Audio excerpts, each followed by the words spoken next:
Thanks, Sam. We are joined in studio by political analyst Howie Morgan. He is here to discuss the ramifications of President Biden dropping out of the race to the White House. So, Howie, thank you for joining us today. I really appreciate you coming by.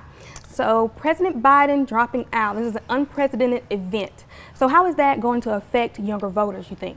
Well, it's not just younger voters, but it's all voters, because they've been under a shock for the last 10 days of the things that have happened. I mean, we've had an assassination attempt.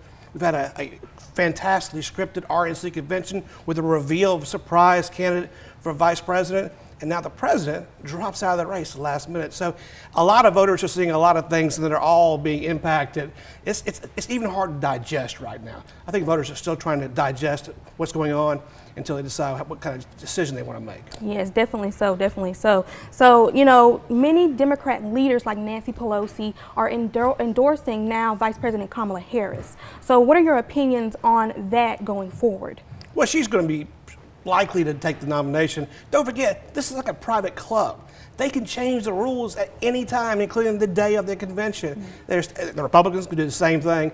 I expect her to be nominated, but you might have some fireworks, because fireworks are good TV, and by all means, the conventions are all good TV. Yes, some entertainment, some entertainment. So what do you think would be her best move as far as the vice president pick if she did become the Democratic nominee?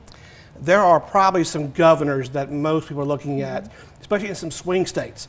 Andy Beshear in Kentucky, Josh Shapiro in Pennsylvania, and Roy Cooper in North Carolina. Those are the three most likely candidates. I know Kamala Harris actually announced that and talked to them as well. So those would be the ones that I would watch the closest. There may be some surprise picks out there, but that's my choice is one of those three. Gotcha. So that big change, you know, with Biden, you know, stepping down or stepping out of the race, how do you think that will change the electoral college dynamic?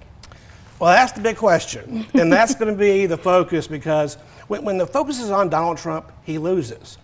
But right now the focus is not on Donald Trump, it's this new person, Kamala Harris. So voters going to be looking at her, seeing who she is. She's going to be able to reintroduce herself to the voters, because she hasn't really been out there. She's been behind the scenes, and the Biden campaign and even the administration really didn't use her a lot. So she's going to introduce herself to the voters, and then it's going to be time for her to hopefully, for their sake, they want to turn the focus back on to Donald Trump. Now, the Trump campaign thinks Harris is a great foil as well, so we've got to have a lot of fireworks coming up.